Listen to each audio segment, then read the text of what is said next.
নোৱাৰা শক্তি বিভাগ হায় হায় বিদ্যুৎ বিভাগ হায় হায় শক্তি বিভাগ হুঁচিয়াৰ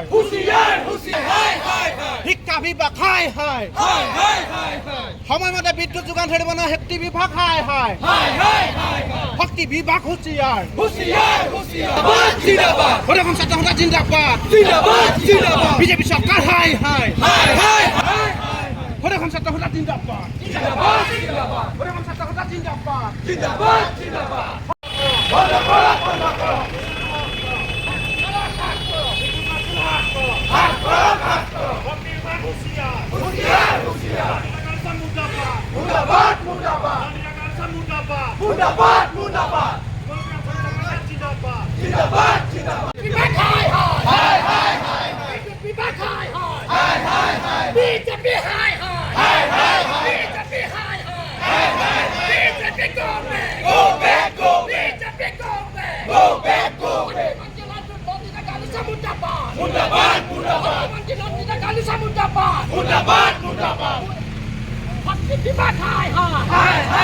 সমগ্ৰ অসমৰ লগতে আজি শিমলুগুৰি আঞ্চলিক ছাত্ৰ সন্থাই শক্তি বিভাগৰ বিৰুদ্ধে আজি প্ৰতিবাদী কাৰ্যসূচী প্ৰতিকৃতি দাহ কাৰ্যসূচী আমি ৰূপায়ণ কৰিছোঁ।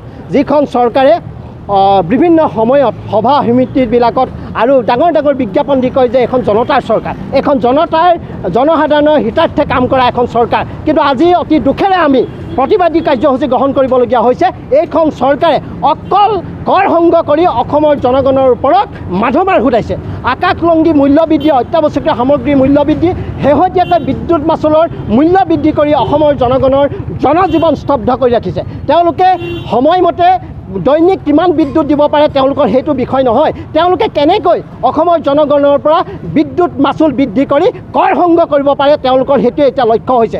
যিখন অসমত ভাৰতৰ প্ৰধানমন্ত্ৰীয়ে ডিজিটেল ইণ্ডিয়াৰ কথা কয়, কিন্তু সেই সময়ত অসমত 8ৰ পৰা 10 ঘণ্টা কিন্তু আজিৰ তাৰিখত কাৰেণ্ট নাথাকে। অতি নিৰ্লজ্জভাৱে শক্তি বিভাগটোৱে তেওঁলোকে আত্মসমৰ্পণ কৰাৰ প্ৰয়োজন আছে অসমৰ জনগণৰ ওচৰত। তেওঁলোকে শক্তি বিভাগটো উন্নয়ন কৰাৰ কথা পৰিকল্পনা প্ৰস্তুত নকৰি তেওঁলোকে এই শক্তি বিভাগটো নিঃশেষ কৰাৰ এক পৰিকল্পনা প্ৰস্তুত কৰিছে। তাৰ বিৰুদ্ধে আজি এই প্ৰতিবাদী কাৰ্যসূচী গ্ৰহণ কৰিছোঁ।